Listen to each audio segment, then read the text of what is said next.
The first man to laugh was Eric Holmgren.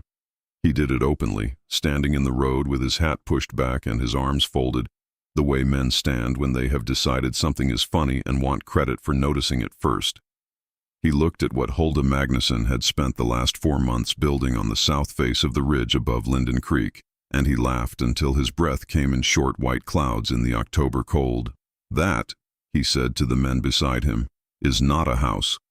He was not wrong, exactly.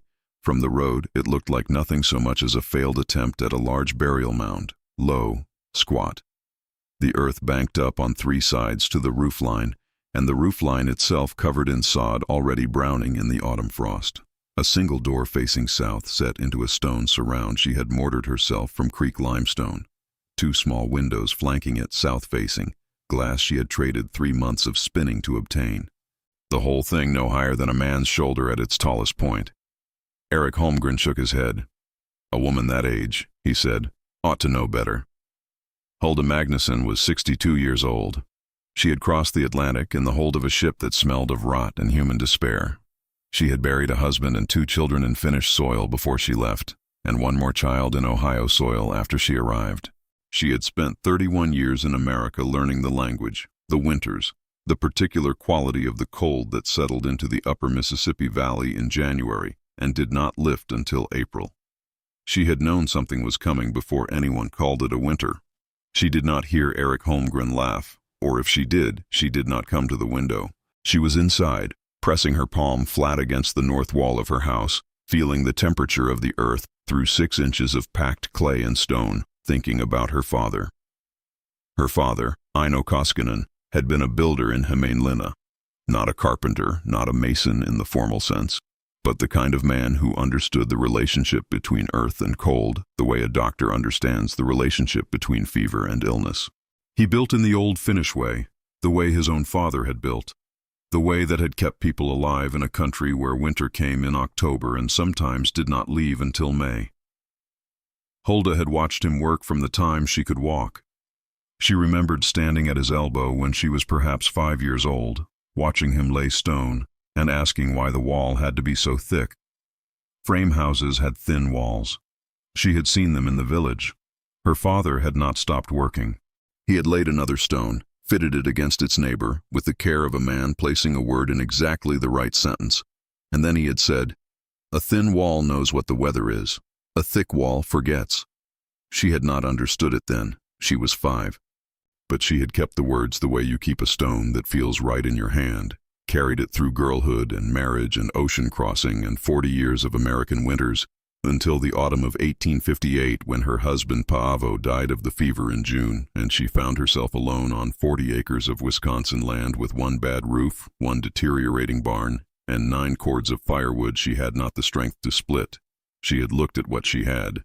She had looked at the ridge above the creek, the south-facing slope where the limestone came up through the earth in long flat seams, and where the snow melted 3 weeks before it melted anywhere else on the property. She had heard her father's voice. She had begun. What Hulda built was not a cave and not precisely a house. It was something between the two, something that did not have a clean name in English, though in Finnish there were older words for it that her father had used without explanation, as though the concept needed no justification because the alternative, building a house that stood up into the wind and surrendered to the cold, was too foolish to consider. She began in July, a week after she buried Paavo.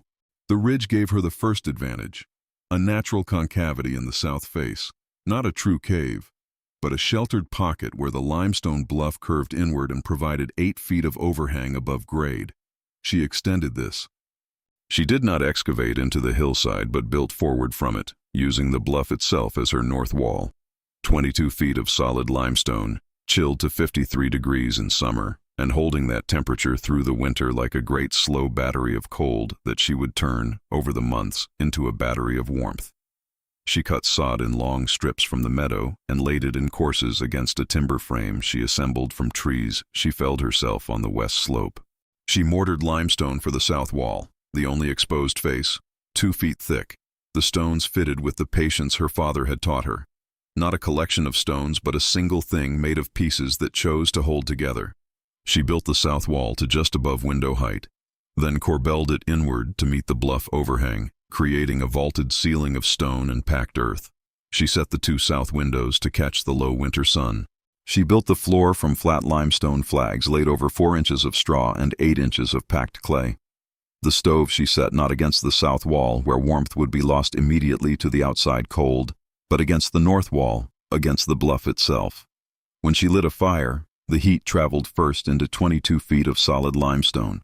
The limestone absorbed it. The limestone held it. And through the night, when the fire went cold, the limestone gave it back. She had seen her father do this in Hämeenlinna. He had called the stone a friend that remembers. By September, the structure was complete. By early October, she had moved in everything she owned. On the 14th of October, which was the same day Erik Holmgren stood in the road and laughed, she lit the stove for the first time. She pressed her palm to the north wall at 4 in the afternoon. Cool. 53 degrees, she estimated. The temperature of deep earth in this latitude. She would check it again in January. The winter came early. By the first week of November, the creek had a skin of ice in the mornings that lasted until noon. By the third week, it was solid. By December, the temperature at night was dropping to -10, -15, in the last week of December to -22. In the village of Lindenhurst, 2 miles south, people burned wood at a rate that alarmed the more careful among them. Torvald Niskanen, a Finnish bachelor who lived alone in a frame house half a mile east of Halda's Ridge, ran through his cord supply by the 15th of December. He was 54 years old and too proud to ask for help. His neighbors did not notice the absence of smoke from his chimney for 3 days. When they went to check, they found him in his chair beside the cold stove, wrapped in every blanket he owned, quite dead. He had a sister in Milwaukee who came for his things in the spring. She had never seen the house, and when she saw it, she said, "I always told him that roof would be his end." She meant the way the wind came through the eaves. She was not wrong about the roof. But the roof had been failing for 3 winters, and Torvald had managed. It was the firewood that killed him, the firewood and the pride. The Ehrman family on the North Quarter, Heinrich, his wife Gerda, and their 4 children, burned their porch railing in January. Then the garden fence. Then a writing desk that had come with them from Bavaria and that Gerda had refused to sell even in the lean year of 1855. She wept when they put it into the stove, not for the desk. She wept because she understood what it meant that they were burning the desk. Erik Holmgren burned 8 cords of wood that winter. He had budgeted for 6. He told no one about the extra 2 cords because he was the man who had told everyone else their supplies were adequate, and he did not want the correction known. In Halda Magnussen's house on the south face of the ridge, the stove burned approximately half a cord per month. She had not calculated this in advance. She had trusted what she knew, what her father had shown her, what the stone would do if you asked it correctly. But when she took stock in February and found that she had used 3½ cords since October and still had 5½ cords remaining, she understood the arithmetic of what she had built. She pressed her palm to the north wall on the 12th of February, warm, not hot, not the surface warmth of a stove, a deep, steady warmth, the warmth of something that had been absorbing heat for 4 months and had finally, fully learned to hold it. She pressed her palm flat and held it there for a long moment and thought about her father pressing his palm to a similar wall in Hämeenlinna 40 years ago. His eyes closed, a small smile on his face like a man confirming something he already knew. She checked the temperature with the small glass thermometer she had brought from Ohio. 63 degrees Fahrenheit inside. Outside, on the south-facing stone step she had laid herself, it was -14. She did not tell anyone. She was not the kind of woman who announced her achievements. She was the kind of woman who worked and waited and trusted that the work would speak for itself in time. The 5th face was not Erik Holmgren's. It was her daughter's. Sigrid Magnussen had married a man named Charles Aldrich in 1852 and moved with him to his family's farm in Juneau County, 60 miles northeast. She had visited her parents twice since the marriage. She had not visited since Paavo died. This was not cruelty exactly. Sigrid was not a cruel woman. She was a practical woman who had made a practical calculation, the way people do when they are young and the future seems long enough to carry the weight of a postponed obligation. She had a husband and an infant daughter and a farm that needed her. Her mother was 62 and capable. The 60 miles was a real distance. She would go in the spring when travel was easier. She had been telling herself she would go in the spring since July. What brought her in February was not guilt, though guilt was there underneath everything like frozen ground under snow. What brought her was the baby. Her daughter Elsa was 7 months old. She had been born strong and loud and certain of her own importance, the way some babies are, and Sigrid had expected her to stay that way. But in January, Elsa had developed a cough that Sigrid recognized in the particular pitch and rhythm of it as something that could become pneumonia if the cold got deep enough into her lungs. Charles's farmhouse had good walls, but good walls and a fire could not make 63 degrees on a night of -20. On the 15th of February, after 2 weeks of watching her daughter's face for the color she did not want to see, Sigrid wrapped Elsa in every blanket she owned and told Charles she was going to her mother's. She drove the 60 miles in a borrowed sleigh in 2 days, stopping overnight with the Paulson family in Waupaca, arriving at Lindenhurst in the early afternoon of the 17th. She stopped at the village to ask directions to her mother's house, and 2 different people gave her strange looks. "Mrs. Magnuson," said the woman at the dry goods store carefully, "built something up on the ridge above Linden Creek. You can see the door from the road. It's her. She's there. That is to say," the woman paused. "Just follow the creek road north," she said. "You'll see it." Sigrid had not been to her mother's property since before the house Paavo had built there burned in 1851. She did not know what to expect. What she saw from the road was the squat earth mound, the low sod roof, the 2 south windows catching the flat February light. She sat for a moment in the sleigh with Elsa in her arms, wrapped in blankets, coughing softly. She thought, "My mother built that." She did not know yet what to think about it. She drove the sleigh up the track and stopped at the south door and knocked. Halda opened the door. She stood for a moment looking at her daughter. Then she looked at the bundle in Sigrid's arms and heard the cough and stepped back from the door without a word and held out her hands. Sigrid walked in. She stopped 2 steps inside the door. The warmth hit her the way warmth does when you have been cold for so long that you have stopped expecting anything different. Like a hand pressed over a wound, like something you had forgotten was possible. She stood in the low-ceilinged room and felt 63 degrees settle into her skin and could not speak for a moment. She said, "Mother." Halda had already unwrapped Elsa and was holding the baby against her chest with one hand and pressing the back of her other hand to the baby's forehead. Her face did not change, which was how Sigrid knew she was worried.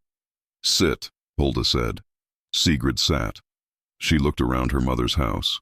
The low vaulted ceiling, the stone floor with its rag rugs, the stove against the north wall. She could see it was lit but burning low, banked, not roaring. The stove of a woman who is not afraid of running out. The walls of packed clay and limestone. The 2 windows, south-facing, admitting a bright rectangle of winter light that warmed the east wall through the afternoon.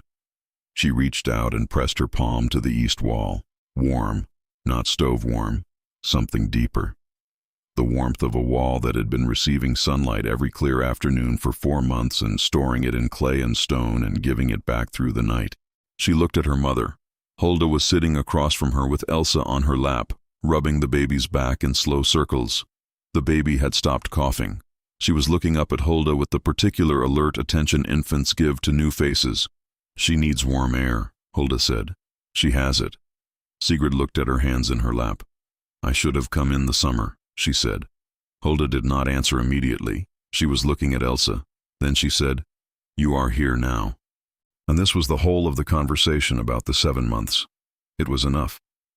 Sigrid stayed for 3 weeks. She watched the stove burn through a quarter of a cord while the temperature outside fell to -18 and rose to 12 and fell again. She watched her daughter's cough thin out and disappear over the course of 10 days in the warm air. She watched her mother press her palm to the north wall each morning and nod with quiet satisfaction at what she found there. On the 5th day, she asked her mother to explain it. Halda thought for a moment. She was not accustomed to explaining. The knowledge she carried had been given to her without much explanation, through watching and doing and touching, and she was not sure it reduced cleanly to words. She said, "The stone learns." Sigrid waited. In July it is 50 degrees the stone. In August you make heat. The stone takes the heat in. You make more heat. The stone holds it. By February, she pressed her palm to the north wall. Come. Sigrid came and pressed her palm flat against the north wall. 61, her mother said. Perhaps 62. The wall is warmer than the room. It gives to the room. All night it gives, even when the stove is out. Sigrid kept her hand against the wall. Under her palm, the steady deep warmth of 22 feet of limestone that had been drinking heat since October. She thought about Charles's farmhouse. The way the warmth was always local. Near the stove, warm, 6 feet away, cold. In the corners, cold enough to see your breath on the worst nights. The way you woke at 2 in the morning to a house that had forgotten the fire. She said, "Why does no one else build this way?" Her mother made a short sound that was not quite a laugh. No one else's father was Aino Koskinen. She went back to the stove and added a small log. "And no one," she said, "believes what they cannot see until they are cold enough." On the 23rd of February, Erik Holmgren came to her door. He had been standing outside for perhaps 2 minutes before he knocked, which Halda knew because she could see the south approach from the east window, and she had watched him walk up the track and stop 20 feet from the door and stand there in the way of a man who has made a decision and is now renegotiating it. He knocked. She opened the door. He stood in the frame, hat in his hand, which was the posture of a man who understood he was asking for something. His nose was raw, his ears were red under the hat. Outside the temperature was -11. He said, "Mrs. Magnusson," she said, "come in or don't." He came in. She did not watch his face when the warmth hit him. She went back to her chair and her mending and let him stand there and feel it for himself. She heard him exhale. She heard him take a step and then stop. She heard, in the silence that followed, the particular silence of a man recalibrating. He said eventually, "What temperature is it in here?" She said, 62. He said nothing. She said, "The stove has been out since 4 this morning." She heard him take a breath. He said, "I've got 3 cords left. It's February." "Yes," she said. "I thought I had enough." "Yes," she said again. She was not going to help him with this part. He would get there. He turned slowly in the room, looking at the walls, the ceiling, the stone floor. His eyes went to the north wall, the bluff face she had incorporated, 22 feet of limestone running the full width of the structure. "That's the hill," he said. "Yes. You built into the hill, my father's way. And the heat." He stopped, started again. "The stone holds the heat. All winter. Yes." He stood for a moment more.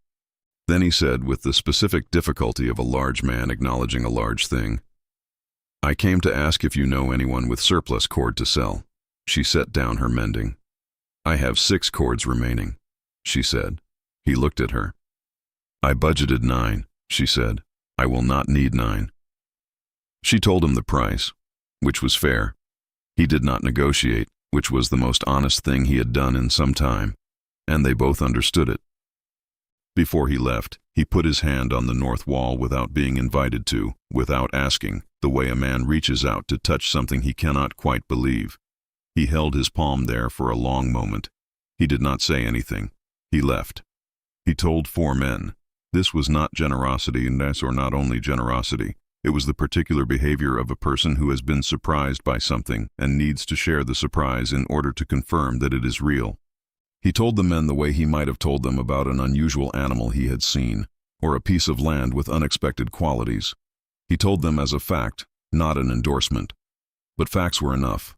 Heinrich Ehrmann came on the 1st of March, officially to ask about surplus cord and unofficially to see the house.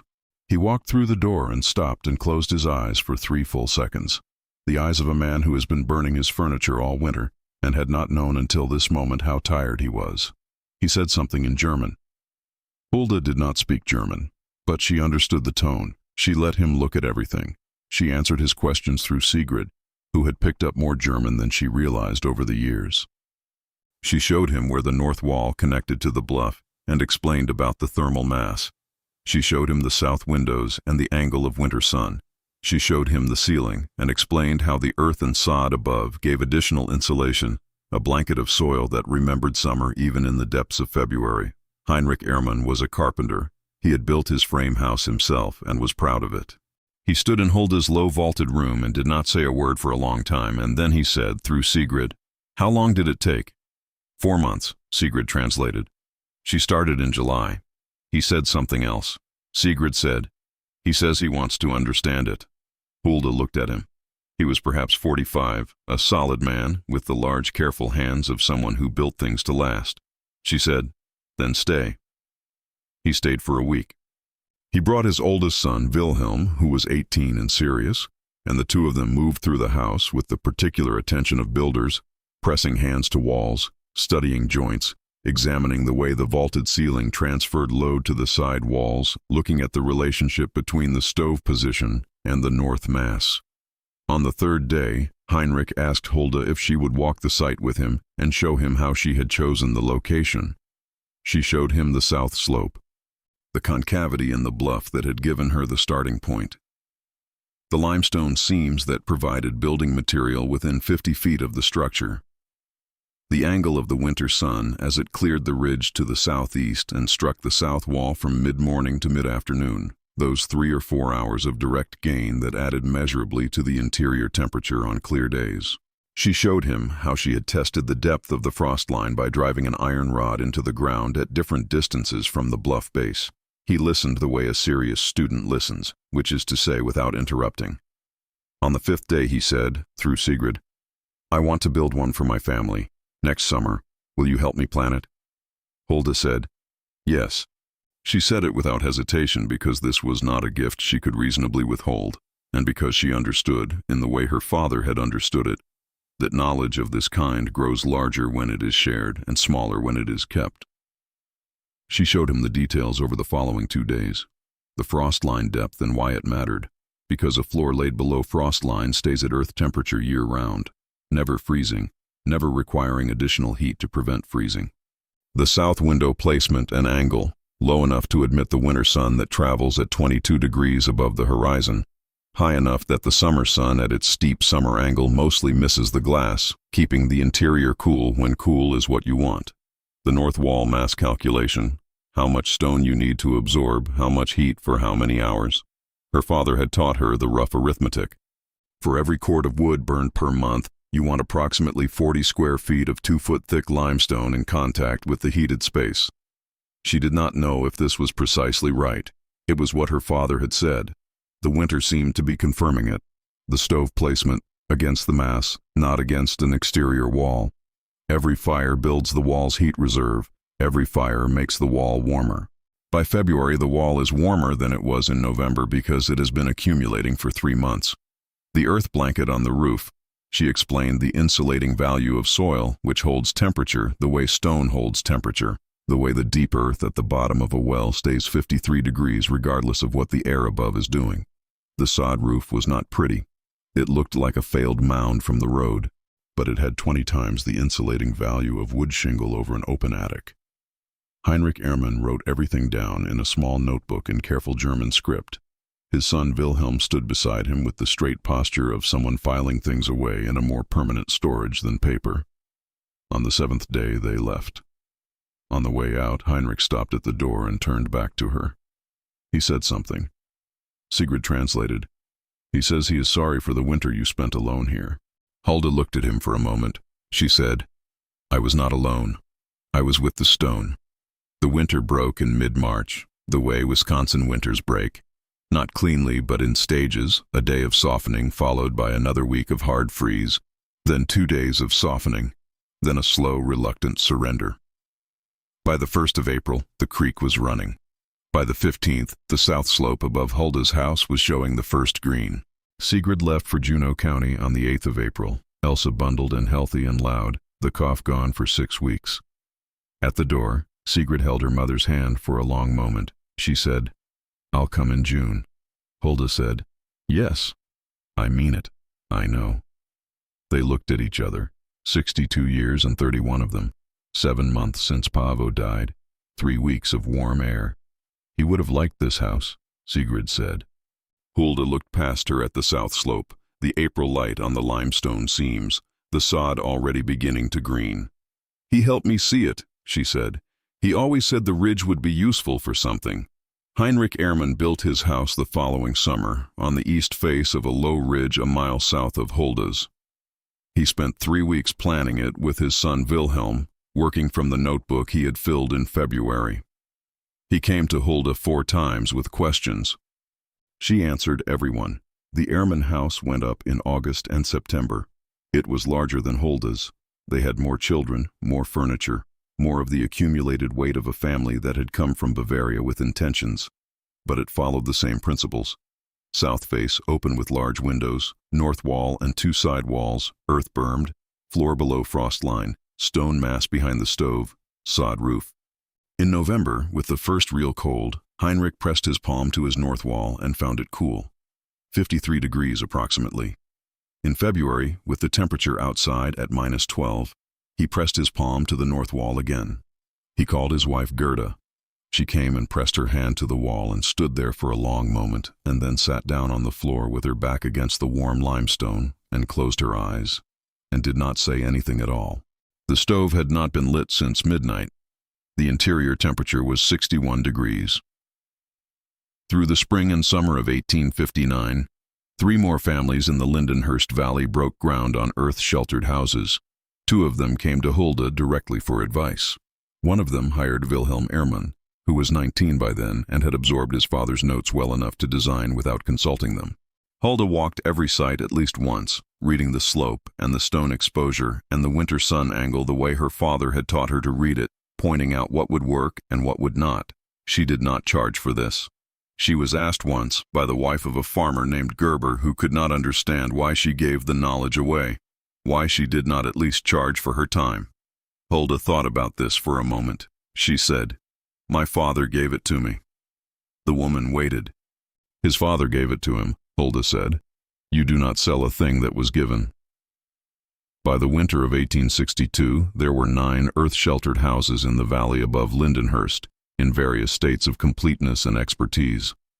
The best of them held 65 degrees at -20 on 3/4 of a cord per month. The least successful held 58, which was still 15 degrees warmer than Torvald Niskanen had managed in his frame house in the last winter of his life. No one in the valley froze that winter, or the next. Erich Holmgren's frame house burned in 1860, chimney fire in January. He was not home, and the house took everything he had not already removed, which was most of what he owned. He lived with his brother through the winter while he rebuilt. He did not rebuild in frame. Hulda had very little to do with the design of his new house. He came to her once with measurements, and she told him the north wall was too thin and showed him why. He went away and came back a week later with revised measurements. She said, "Better." He built it that way. He was not a generous man, but he was a man who, having touched the warm limestone in February and understood what he was touching, could not pretend he had not touched it. The house he built on the south face of his own ridge held 63 degrees in the winter of 1861. He told no one the temperature, but he stopped burning more than a cord a month, and his neighbors who tracked such things noticed. In 1869, Sigrid's husband Charles died of a fever, the same June fever that had taken Paavo 11 years before. Sigrid was 39 with 2 children, Elsa 12, and a boy named Carl, 8. She came to her mother in August with the 2 children and the question of what to do next. Hulda was 73. She had been alone on the ridge for 11 years since Paavo died. She had grown more still, if possible, more patient. She moved through the low rooms of her house with the careful economy of a woman who has made peace with the amount of space she occupies. She said, "Stay." Sigrid said, "The house is only—" "I know the size," Hulda said. "Stay." Sigrid stayed. In the spring of 1870, she and Wilhelm Ehrman, who was 31 now, unmarried, with his father's careful hands and his father's careful attention, extended the house. They pushed north into the bluff, quarrying limestone in the same seams Hulda had worked in 1858, adding 2 rooms that borrowed the bluff's thermal mass directly, no stove required in the winter. The floors of the new rooms stayed at 53 degrees without any fire at all, 10 degrees above freezing even in the worst cold. They worked side by side for 4 months. Wilhelm had her mother's quality of silence. Not the silence of a man with nothing to say, but the silence of a man who prefers doing to announcing. By September, the extension was complete, and the two of them had not exchanged more than 200 words about anything other than stone and heat and the particular limestone seam that ran at a useful angle through the north face of the bluff. In October, with the extension complete and the first real cold coming down from the north, Wilhelm asked Sigrid if he could call on her formally. Sigrid looked at him for a moment. She was 39 and tired, and she had not considered this possibility. She said, "You would need to ask my mother." He went inside. He asked Halda. Halda looked at him for a long time. She was thinking about the north wall, the one he had helped to build, and how it was already absorbing the heat of the last warm days of October, learning warmth it would not give back until February when you needed it most. She said, "You understand what the stone does?" He said, "Yes." She said, "Then yes." Hulda Magnusson died in December of 1874. She was 78 years old, and she died in her own house, in the room she had built in the summer after Paavo died, with the stove banked low and the north wall warm at 61 degrees. Sigrid was with her. The 2 children were with her. Wilhelm was with her. 3 grandchildren, Elsa's children, who called her Mumo, were asleep in the extended rooms, which held 58 degrees without fire, which was warm enough for children who had extra quilts. In the morning, Sigrid pressed her palm to the north wall. 61 degrees. She kept her hand there for a long time. The house stood. It stood through the hard winters of the 1880s, which were harder than 1858 had been. It stood through a summer that flooded the valley floor and left the ridge unaffected. It stood through the winter of 1898 that killed 4 horses on the Becher farm and froze the Linden Creek solid to the bottom for 6 weeks. Sigrid Aldrich Ehrman died in 1901, at 71, in the same room where her mother had died. The house passed to Elsa, who was by then 44 and had raised 3 children in it and could not have said, if asked, what it was like to be cold in winter, because she had never been cold in winter, because she had been born in this house in this room with the warm limestone north wall and had never in her life spent a winter anywhere else. Elsa's youngest daughter, Ada, was 11 in 1901. Ada grew up in the house. She learned the names of the stones the way other children learn the names of trees. She learned to press her palm to the north wall in November and again in February, and to understand, by the difference in temperature, what the stone had been doing with the cold months between those 2 moments. She learned from her grandmother Sigrid that the knowledge had come from a woman named Aino Koskinen's daughter who had brought it across an ocean and applied it to a Wisconsin ridge, and in doing so had made it American in the way that all knowledge eventually becomes the place it finds a home.